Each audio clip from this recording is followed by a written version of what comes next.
Channel நண்பர்களே, அனைவருக்கும் வணக்கம். இன்று நாம் காண இருப்பது லக்னம், லக்னாதிபதியோட பலன், லக்னத்தோட பலன் என்னவென்று அறிவோம். முதலில் லக்னம், ஜென்ம லக்னம் இவற்றின் முக்கியத்துவம் நாம் அறிந்து கொள்ள வேண்டும். ஏனென்றால் ஒருவருக்கு ஜாதகத்தில் ஆணி வேறாக இருக்க வேண்டியது அது லக்னம் என்று.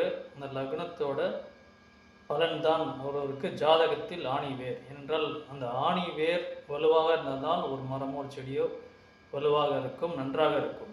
ஆகவே ஜாதகத்தில் யார் ஒருவருக்கு லக்னம் பலம் பெற்றிருந்தோ, லக்னாதிபதி நல்லபடியாக அமைந்து சுபத்துவம் பெற்று நல்லபடியாக இருந்தால்தான் அவருக்கு வாழ்நாள் முழுவதும் அந்த யோகத்தை, ராஜயோகத்தை அனுபவித்ததான பலன், ஒரு நற்பலன் எல்லாமே லக்னம் நன்றாக அமைந்தால்தான் ஒருவருக்கு அந்த ஜாதகம் வலுப்பெற்று அந்த ஜாதகர் நல்ல ஒரு வாழ்நாள் முழுவதும் ஒரு பலனை பெற்று நல்லபடியாக வாழ்வார். இதுதான் ஜோதிடத்தில் நாம் என்ன கூற வேண்டும் என்றால் ஒரு விதி. ஏனென்றால் எல்லாமே விதிப்படி தான் நடக்குது என்று சொல்வார்கள். ஏனென்றால் அந்த விதி நன்கு அமைந்தால் தான் அவர்கள் வாழ்க்கையில் நல்ல ஒரு முன்னேற்றத்துக்கான பாதையை தேடி நல்ல ஒரு அமைப்பாக இருந்து எல்லா விதத்திலையும் இரண்டாம் இடம் குடும்பம் என்ன சொல்லணும், குடும்பஸ்தானம் எல்லாம் லக்னத்தை அடிப்படையில் தான் அடிப்படையில் நாம் 5ஆம் இடம் களத்திர ஸ்தானம், நம் தொழில், உத்தியோகம், பணவரவு, பொருளாதாரம் அனைத்துமே பார்த்தீங்கன்னா லக்னம் நன்கு அமைந்தால்தான் லக்னமும் லக்னாதிபதியும் நன்கு அமைய வேண்டும். ஆகவே விதி சரியில்லை, லக்னம் சரியில்லை என்றால் அனைத்துமே சரி இருக்காது. இதுதான் ஜோதிடத்தில் உள்ள சூட்சம். ஆகவே லக்னம் எப்படி நம் பலம் பெற வேண்டும், லக்னாதிபதி எப்படி நம் ஒரு நல்ல ஒரு சுபத்துவம் பலம் பெற்றிருக்க வேண்டும் என்று பார்ப்போம்.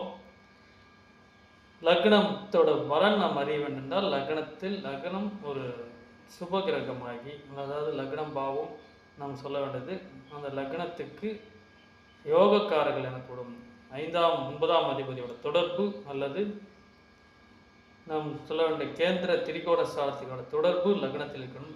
இயற்கை சுபரான குரு, சுக்கிரன், இந்த கிரகத்தின் சுபரான புதன், சந்திரன் இது லக்னத்தில் இருந்தால் அந்த லக்னம் பலம் பெற்றிருக்கும். பாவகிரகத்தோட பார்வையோ அல்லது பாவகிரகம் இருந்தால் பலம் இழந்து காணப்படும். 6, 8, 12 மறைஸ்தானத்தில் அதிபதியோ இந்த லக்னத்தில் பார்க்கக்கூடாது. இவை லக்னத்தை பலம் பெற்று வைத்திருக்கும். அதேபோல் லக்னாதிபதி ஆட்சி உச்சம் பெற்று சுபத்துவம் பெற்று மிக ஒரு நட்பு கிரகங்கள் இருக்கிற இடத்தில் லக்னாதிபதி அமைந்தாலும் இது லக்னாதிபதி சுபத்துவம் பெற்று லக்னாதிபதி பலம் பெற்றிருப்பார். ஆகவே ஒரு இடத்தில் லக்னம் பலம் பெற்று லக்னாதிபதி பலம் பெற்றிருந்தால் அந்த ஜாதகர் யோக ஜாதகர் இருக்கிற ராஜயோகத்திலாம் அனுபவிப்பார். ராஜயோகம் இருந்தும் நமக்கு பலம் இல்லை சார்னா லக்னாதிபதி அங்கே பலம் இழந்து காணப்படுகிறது, லக்னமும் பலம் இழந்து காணப்படும். ஆகவே லக்னமும் நன்கு அமைந்து லக்னாதிபதி நம்ம நல்லபடியாக இருக்கும். ஒரு விதத்தில் ஒரு ஜாதகருக்கு லக்னம் நல்லபடியாக சுபத்துவமாக இருக்கும், நல்ல சுபரோட கிரகங்கள் அங்கே இருந்தால் லக்னம் பலம் பெற்று. ஆனால் லக்னாதிபதி நீச்சம் பெற்றோ பலம் இழந்தோ இருந்தால், பாவ இடத்துல இருந்தால் அது ஒரு 50% யோக பலன்கள் கொடுக்கிறது. ஒருவருக்கு லக்னாதிபதி உச்சம் பெற்று ஆட்சி பெற்று நல்லபடியாக அமைந்து அவருக்கு லக்னத்தில் தீய கிரகம் இருந்தால் அல்லது சுபர்கள் சேர்க்கை இல்லாமல் சுக கிரகம் இல்லாமல் இருந்தால் இது லக்னம் பலம் இருந்தால் காணப்படுது. இவருக்கும் ஒரு 50% நற்பலன்களை கொடுப்பார். இதுதான் இது ஜோதிடத்தில் ஒரு சூட்சமும் இது அமைப்பு. ஆகவே எல்லாமே விதி பிரகாரம் தான் போகிறது என்று கூறுவார்கள். விதி எப்படி என்றால் இதுதான், இது கரெக்டாக நல்லபடியாக இருந்தால் தான் இவர்களுக்கு இந்த ஜாதக யோக ஜாதகம் இருக்கிற ராஜ யோகம் அனைத்துமே இவர்களுக்கு அனுப்பிப்பார்கள். பொருளாதார உயர்வு, வாழ்க்கையில் மேலோங்கான பலன்கள், உள்ள ஒரு படிப்பு, உத்தியோகம், தனம், குடும்பம், எல்லா ஸ்தானமும் நன்கு செயல்படும். லக்னம் மட்டும் நன்றாக அமைந்தால்தான் இது உண்டு. இதுதான் உதாரணம் நாம் கூறுகிற துலாம் லக்னக்காரர்களுக்கு. துலாம் லக்னக்காரர்களுக்கு ஏனென்றால் அனைத்து நட்பு கிரகங்கள், துலாம் சுக்கிரன் அதிபதி, சுக்கிரனுக்குள்ள அனைத்து நட்பு கிரக தசாபுத்தி இவர் வாழ்நாள் முழுவதும் நடந்து கொண்டே இருக்கும். ஏனென்றால் இவர்களுக்கு சனி பகவான் யோகக்காரனாக 5ஆம் அதிபதியாக அமைகிறார். ஆகவே துலாத்தில் சனி உச்சம். ஆகவே சனி திசை வரும்போதும் நன்கு அமைகிறது.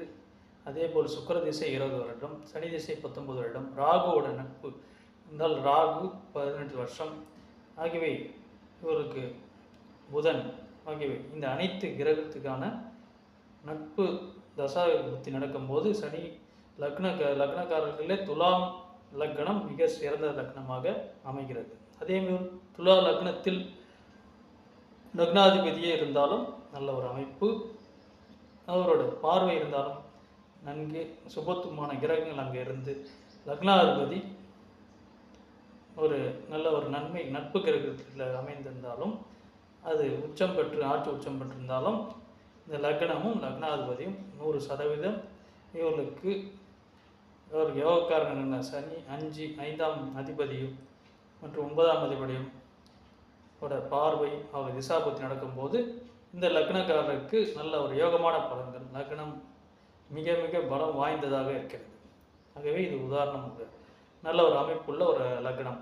அதேபோல் பொருளாதார உயர்வு இருக்கிறது, எல்லாமே வாழ்க்கையில் முன்னேற்றம், அனைத்து விதத்திலுமே இவர் வாழ்நாள் முழுவதும் ஒரு யோகத்தை அந்த கிரக அமைப்பும் லக்னமும் நன்கு பலமாக இருந்து லக்னாதிபதி பலமாக இருந்தால்தான் எல்லா ராஜயோகத்தையும் ஒருவர் வாழ்நாளில் அனுப்புவார்.